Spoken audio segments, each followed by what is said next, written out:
Do you want to see brand journalism in action? Today I'm going to share a real-world example from my consulting work of video brand journalism done well. It's the perfect example of why you should get in the game with direct storytelling, and specifically why you should be using brand journalism in your PR and communications. My example underscores why you can't rely on traditional approaches to get your story out there. No, they don't always work, but brand journalism does. So join us today for brand journalism in action. Let's go. Grow your brand, get your engagement up, but most importantly, tell your story using social media to the fullest potential. StorySMART. Let's go.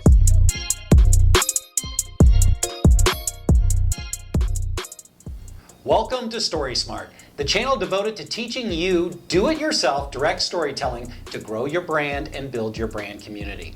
I'm Ron Waterman. One of the most powerful direct storytelling techniques that you should be using to share your story is brand journalism, specifically video brand journalism. Brand journalism is the same as traditional journalism, with the only difference being that it's coming from the brand perspective. In this case, it's a journalist I hired to do a story for my client who participated in a press event with their client recently here in St. Louis. You've heard me talk about this company before. I'm working with an amazing technology company, Labyrinth Technologies, that developed a smart city lighting system that's being deployed here in St. Louis. Their technology is truly extraordinary. These are much more than streetlights. This is really what I would call smart infrastructure that when it's deployed will empower St. Louis to do things that few other cities can do, like making safe autonomous car service a reality using micro-positioning. It's state-of-the-art technology. The smart lighting system is designed to facilitate the easy deployment of other IoT, I know I sound like a nerd, right? Internet of Things devices by utilizing the streetlight grid. I'll share a link to their website so that you can learn more because it's really cool. It's really cool stuff. Anyway, I'm not here to shamelessly plug my client Labyrinth Technologies. To the contrary, this isn't really about them at all. It's about me and my role in helping them get their story out there. You see, at the end of the day, we need to make Labyrinth's potential customers aware of who they are and what they do. Their value proposition comes from seeing and understanding what they can do. It's a show and tell strategy straight from the show me state, plain and simple. When people see what the Labyrinth Lux urban lighting system does, it sells itself because it's amazing and it's unlike anything else in the market. No one else in lights or the smart city technology world does what they can do. The best way to explain what they do is to literally demonstrate their technology, which is actually the thinking behind the press event that their client in St. Louis organized. Their client organized a demonstration for local media to help support the private fundraising effort that the community is doing to make the city of St. Louis safer. It's important to point out that this wasn't an event my client or I organized. We were simply guests of our clients. They were quarterbacking the communication and PR, using a big international PR firm. In a way, today's video really is about a mistake that I made and a valuable lesson that I learned. And if you've watched these videos up to this point, you will probably laugh out loud that I needed to be taught this lesson. Shame on me. The lesson is this: you can't count on anyone else to tell your story. Nope. Not at all. You have to tell your own story. It doesn't matter if they're using one of the biggest and most powerful PR firms in the world. You own your story, your own story, and you have to take responsibility to get it out there. The background is simply this. For 5 years, I've been involved in an effort to improve public safety in St. Louis called #LightMySTL. I conceived of the initiative and I helped lead it for years when I was employed by the St. Louis Cardinals. During the summer of 2018, I stepped down from my volunteer leadership role with the sponsor organization, Downtown St. Louis Inc. I'll refer to them as DSI, which is essentially, the best way to explain them is they're like the Chamber of Commerce organization for downtown St. Louis, and they've been working to make this project a reality. They've been sponsoring the project since I first approached them about it in 2015. The key is that this is a community-driven effort to improve streetlights in downtown St. Louis, to make things safer, and to rebrand downtown using colorful lights. Put into place really smart infrastructure that will promote investment and growth in our city for many years to come. The goal is to raise $4.6 million in private donations to pay for the new system, which is in turn being donated to the city of St. Louis, which owns the lighting infrastructure. Some wonderful civic leaders have stepped up to fund and lead this effort. People like Bob O'Loughlin from Lodging Hospitality Management, Chris Zimmerman, the president and CEO of the St. Louis Blues, Bill DeWitt, my former boss and the president of the St. Louis Cardinals. They're all driving the fundraising effort with the support of DSI, or Downtown St. Louis, Inc. DSI recently hired a new PR company to help manage their communications and public relations. The PR company invited the media to the demonstration of the technology. Now that I moved into helping the technology company, Labyrinth, that developed the custom solution for St. Louis, I wasn't involved in the planning effort for the press conference. The PR team worked directly with their client, who worked directly with my client. In advance of the event, I asked my client if it would be appropriate for me to prepare some informational materials for the media, such as either fact sheets or even a press release.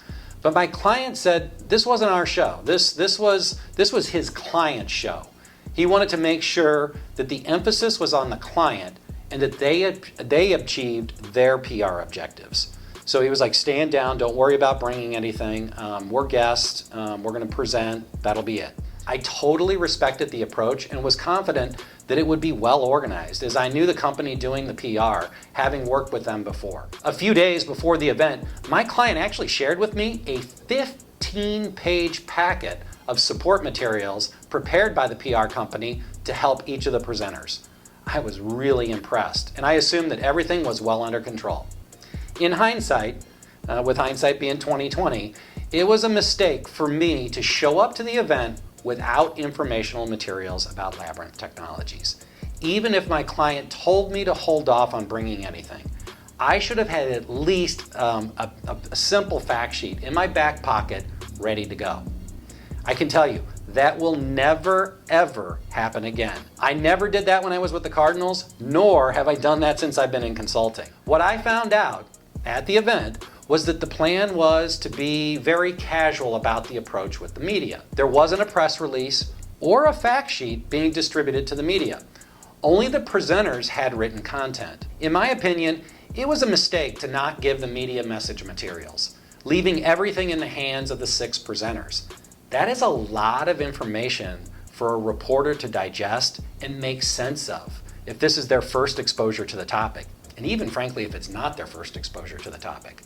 The result was that the media coverage never once mentioned the name of my client in their coverage of the event. Not once. It was unfortunate and frankly, from my perspective, entirely my fault. I could have easily had something in my back pocket. It's my job as a communication professional to support my client and the journalists who invest their time and energy in covering a story. You have to give media the key messages you want them to deliver if you hope for them to get those messages out. If you don't share facts with them, you can't get mad if they get them wrong or they don't get the facts at all. So that's what I did wrong. It was a mistake for me not to bring informational materials and hand those to the reporters. I'll never allow my work to be delegated to another, even if they're an awesome PR firm. They are not doing my job. It's my job to do my job, not their job. Anyway, this video really is about what I got right, which is hiring my own reporter to tell our story. For the life of me, I can't understand why it isn't standard operating procedure for everyone to hire their own reporter to tell their own story. If I was running that big international PR company, I'd offer it to my clients along with other services.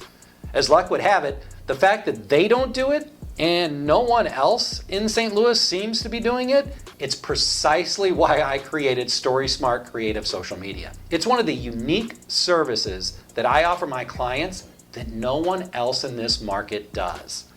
So anyway, we hired a journalist to cover the story for us. We hired a brand journalist, someone I've worked with in the past who is a complete pro. Julie Tristan of 8 Dogs Video. She is a rock star, my friends. The day of the press event, we let the PR firm know that we would have a multimedia journalist joining the others in covering the story. It turns out that with the traditional journalists who attended the press conference, we actually ended up having 4 video journalists covering the event. While the PR firm hadn't made arrangements for a podium for the presenters or a malt box, wanting to keep the tone casual, we were able to grab one quickly from the venue so that the media had a spot to place their microphones.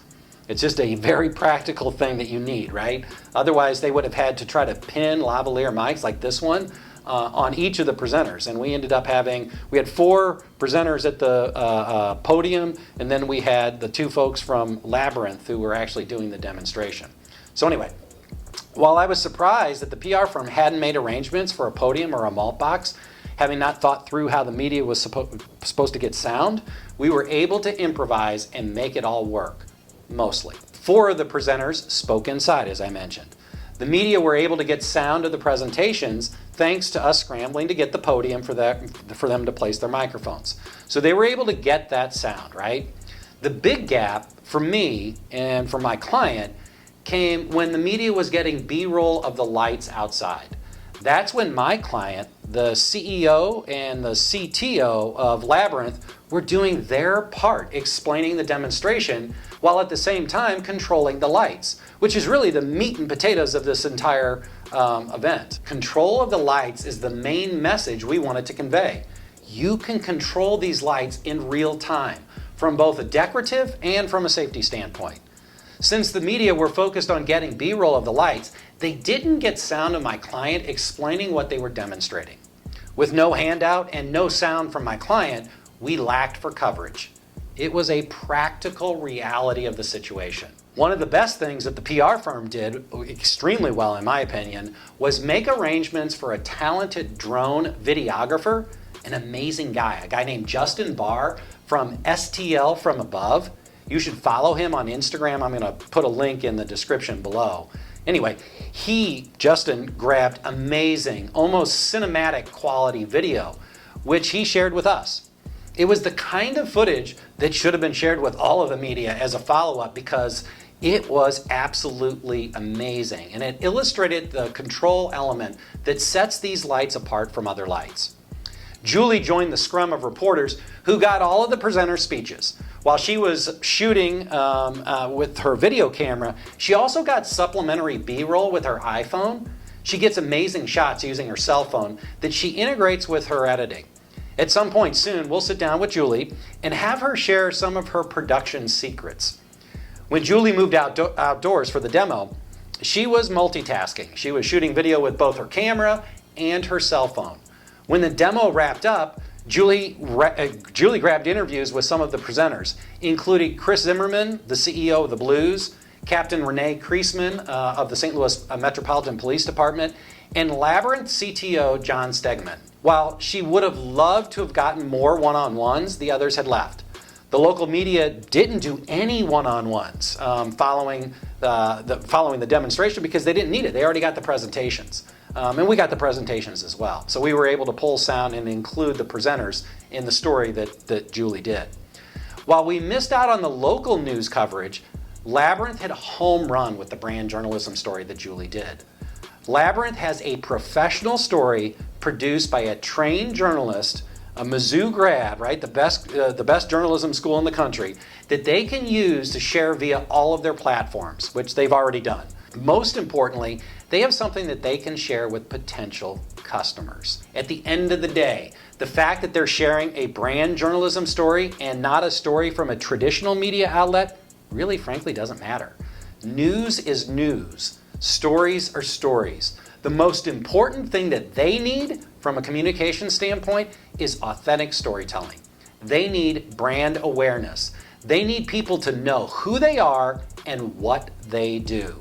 This story does it, and it does it extremely well in a format that audiences are familiar with, right? A video news story. This scenario, from my perspective, illustrates that brand journalism is not being done in exclusion of traditional media, it's in addition to traditional media. I can't understand why all brands are not investing in it. If you're going through the trouble of trying to pitch media to get them to show up for an event to cover something, you're nuts to neglect covering it yourself, right? I mean, why wouldn't you do that? The same is the case for us when we were the St. Louis Cardinals. We really wanted media to cover us and to tell our story, but we didn't rely entirely on that. It didn't matter to us, honestly, if our fans got their news from the team website, our social media, or from traditional media. We just wanted them to get our story. That was what was important. In this era of search, and look, if the Cardinals are doing it, you should be doing it too. In this era of search, when people are online, you're nuts if you're not using brand journalism. You're committing communication malpractice if you're not using brand journalism, my friends. While I did screw up by not being prepared for the traditional media and having a press release or a company fact sheet, I didn't commit communication malpractice by failing to have a brand journalist. To the contrary, we got exactly what we needed by hiring a brand journalist. Sure, it would have been wonderful if we would have gotten great local news coverage for them to mention Labyrinth Technologies, even though the focus of the story really was the community organization, trying to raise money. I mean, that was the thrust of their message was, hey, we're doing this great thing, we're making St. Louis safer, we need your help to help raise money. That was the focus of their message. It would have been great in the context of that if there would have been a mention of Labyrinth Technologies. But you don't have any control over that. Sure, you can influence it. And had I done a better job of pursuing or pushing myself into the planning process early on, maybe things might have been different. But you don't have that control at the end of the day when you're the guest of somebody else's process. This was my client's client press conference. So, it's a couple of people removed from me. I'll include a link in the brand journalism story in the description below so that you can see what I mean. One of the core elements of my consulting practice is engaging talented brand journalists like Julie to help my clients get their story told professionally by a journalist. It's a service that no one else is offering. I know it sounds self-serving because it is self-serving, right? But you should be using video brand journalism to tell your story. If you need help, give me a call. That's why I'm here. That's what I do. I hope you found this video helpful. I don't care if you're a PR person, a small business owner, a stockholder of a Fortune 500 company, or someone volunteering for a nonprofit. I want you to get my message that you should be sharing your story directly with your audience. Tell your story yourself. Hire someone like me to get a journalist on your beat. You owe it to your brand.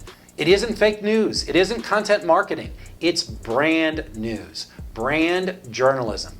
You can do it yourself with a cell phone, or you can hire a professional.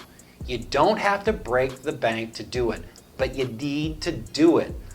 I hope you found this video helpful. If you haven't already, please hit that subscribe button and join us for future videos.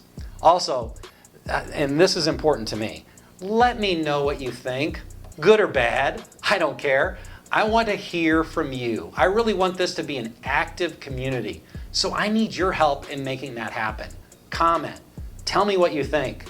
I want to know that you're out there and that you're watching, and I want to make sure that I'm focusing on what matters the most to you, because I'm here to help you.